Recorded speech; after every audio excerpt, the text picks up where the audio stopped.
Hi guys! Kamusta kayong lahat? Happy and blessed Thursday! Today's video, magluluto ako ng shrimp. See? Hipon. Ang gagawin ko dito ay wrap with bacon, guys. Let's do this.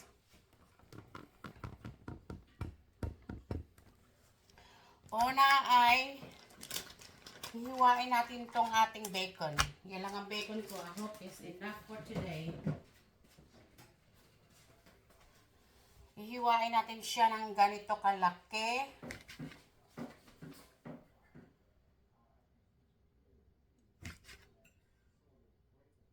Ayan. Ngayon, kukunin nyo yung hipon nyo. I-wrap mo yung hipon sa bacon. Ganyan. Tapos, mayroon tayong baking pan here. Isprihan natin ng olive oil spray. Para hindi dumikit yung ating hipon. Saka yung bacon. Yan. Tapos, ilagay natin ng ganyan dyan sa ating pan.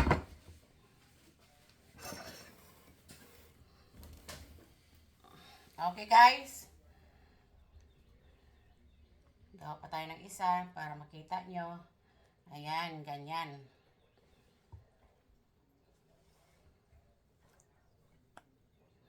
Ito yung tanghalian ng asawa ko at hapunan. Dahil ako ngayon ay may pasok. Siya rin may pasok. Masyadong mahal pag bili ka ng bili ng pagkain sa labas. Kaya ikaw na lang ang magluto. Okay? I'll show you when I'm finished. Ayan guys, tapos ko nang nirap yung aking shrimp bacon. Wrap with bacon. Ngayon, ang gagawin natin ay mayroon akong butter dito. Isang kutsara ito. Imi-milk ko siya sa microwave. Ayan guys, tunaw na yung aking butter. Ngayon ang gagawin natin, lalagyan natin ng garlic powder. Ganito. Yan. Marami, mas masarap. At lagyan natin ng black pepper, yung ating butter. At konting chicken oil. Para yung ating shrimp wrapped with bacon ay may lasa. Ito, halo nyo lang siya.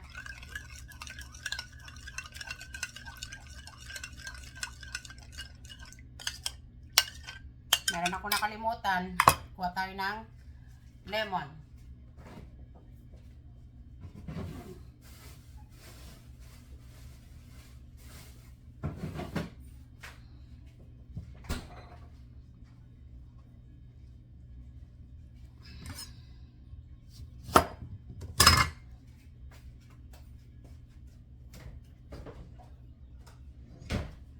Lagyan natin ng kalahating lemon yung ating butter.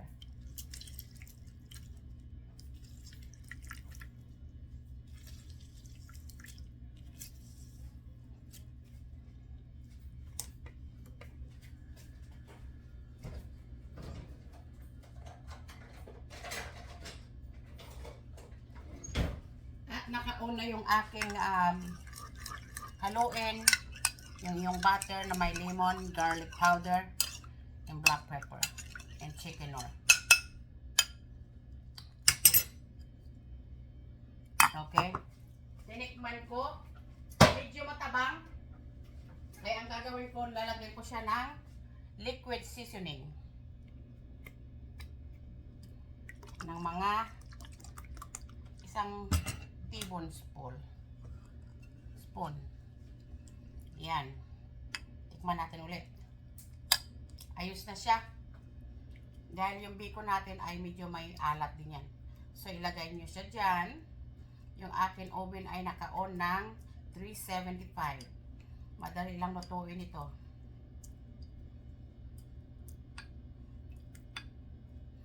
Naubusan ako ng bacon, kaya yung iba walang bacon. Okay lang yan.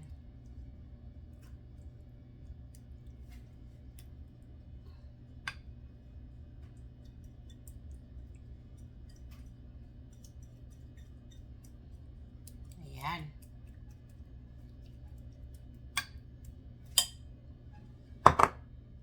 Patakan ko pa sa ng konti nito. Alright, ganyan lang ang shrimp wrap with bacon. Siguro luntuin natin to mga 25 minutes sa oven. Ayan guys, mayroon akong kawali dito. Mainit na. Lagyan ko siya ng olive oil. At ako'y mag-gigisa ng okra. Yan yung pares ng aking shrimp na may bacon. Ayan. Lagyan ko siya ng konting bacon, pampalasa. At doon sa kabila kong kawali ay nagpapainit ako ng tubig para sa aking mac and cheese sa stove.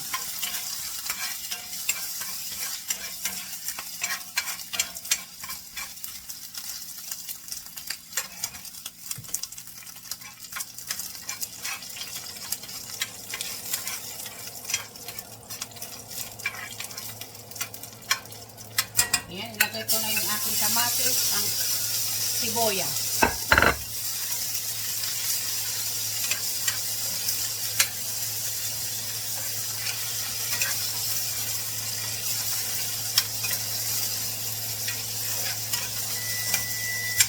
Ayan guys, ay ready na yung aking oven. Ilalagay ko yung aking shrimp na ganito lang, walang takip. For about 20 minutes.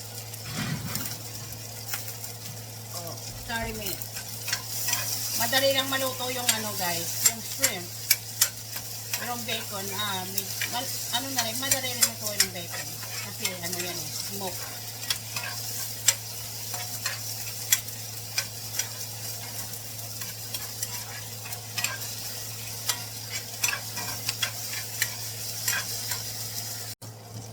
Ayan guys, mayroon akong cut na okra dito. Cut na at malinis na siya, frozen. Ilalagay natin dito sa ating ginisang bacon at sibuyas at kamatis. Gisadong fresh okra. Kung hindi nyo pa nagawa ito guys, gawin nyo, masarap. Marami pang benefit sa katawan ng okra.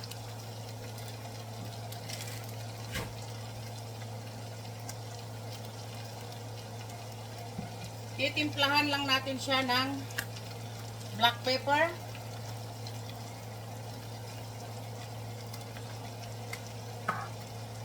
konting garlic powder,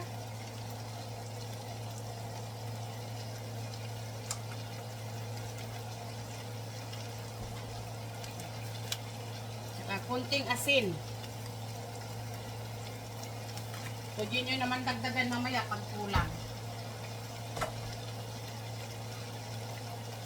Siyempre, hindi nawawala sa akin ang chicken nor. Yan talaga ang pangkalasa ko sa ating pagkain. Subukan nyo guys. Hindi na kayo gagamit ng bitsin. Magamit na lang kayo ng chicken nor.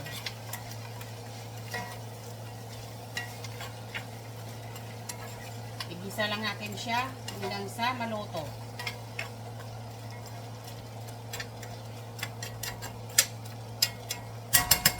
Ngayon, dadagdagan ko siya ng konting tubig. Mainit na tubig.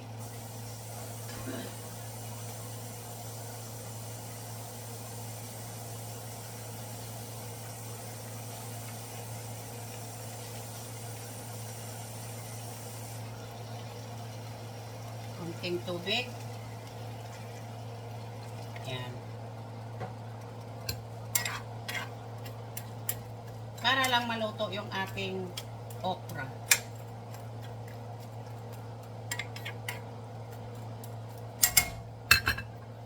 pa natin. Yan. Check natin mamaya.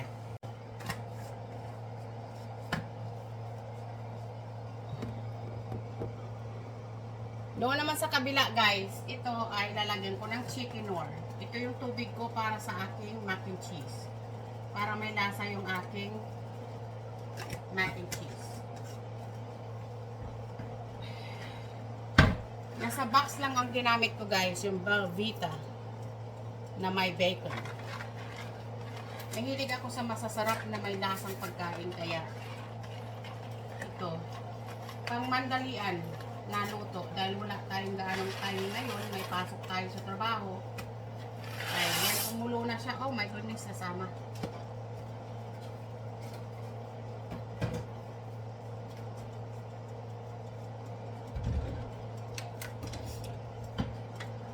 Yan, haluin muna natin.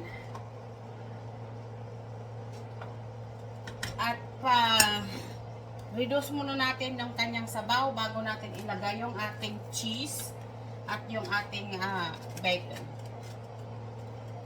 So, lahat nakasalang na. Check na lang natin mamaya. Ayan guys, tingnan natin yung ating okra.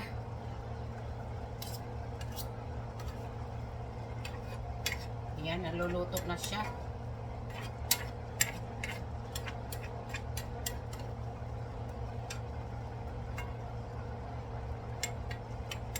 Tikman natin.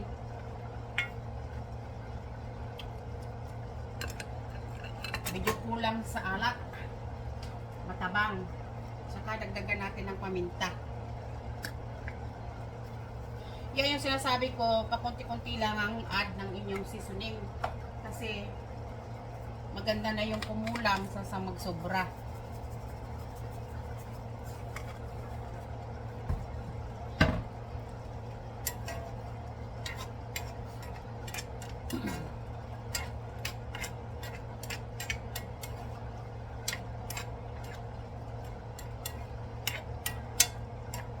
Ginisang okra. Subukan nyo to guys, masarap. Masustansya pa. Maraming benefit ng okra. Ayan. Okay na yung kanyang lasa. Ngayon, hindi ko na siya tatakpan para matuyo-tuyo ng konti yung kanyang sabaw. Dito naman yung ating mac and cheese ay na-reduce na yung kanyang tubig. Pahinaan ko. Ilalagay ko na yung kanyang cheese. Ilalagay ko na yung cheese. Ito yung cheese kasama na ito sa binili kong naka-box na ano. Okay. Ilagay natin siya dyan. Dapat pagka wala nang masyadong tubig, tsaka nyo ilagay itong cheese at yung bacon. Kailangan mahina yung apoy nyo ha, medium. O kaya mahina pa dyan. Kasi luto na yung ano luto na yung noodles. Sayang. Kaya ubusin natin. At yung kanyang bacon.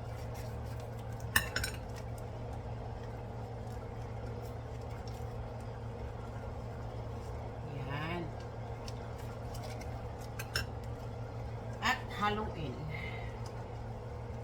Kailangan pag nilagay nyo yung cheese nyo, kailangan haluin nyo ng mabuti hanggang na mahalo talaga siya sa lahat ng noodles nyo.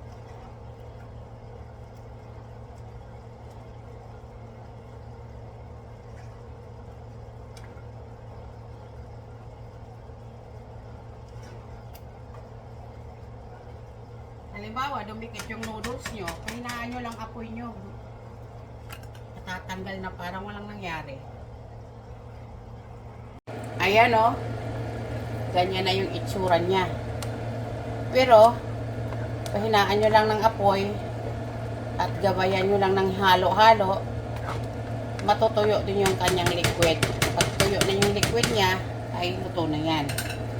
Ito naman yung ating okra. Yan. Hindi ko na siya tinatakpan dahil ayoko nung masyadong masabaw. Pero okay na ito. Ayaw mo rin ng tuyo. Luto na itong okra natin. Kaya, papatayin ko na. Ayan. Ayun guys. Ganyan lang, no?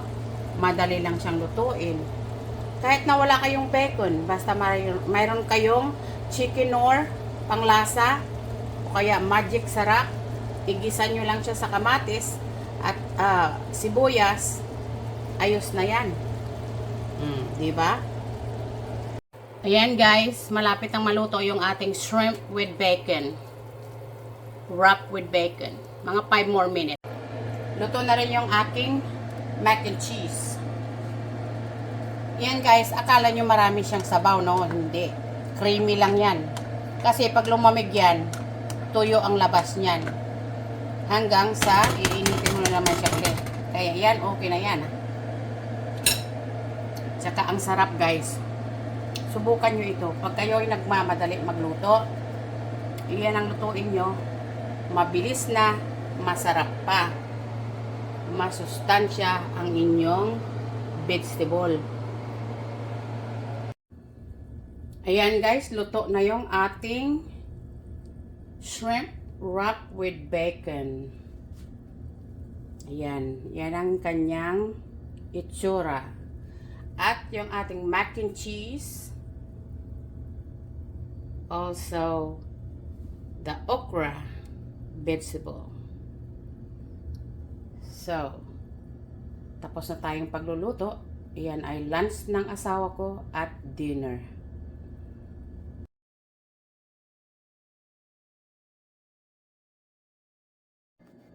Ayan guys, yan na yung finished product natin.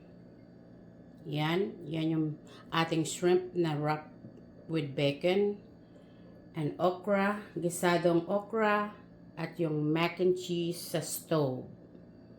Ayan guys, I hope you like my video today. Sana po suportahan nyo yung aking channel.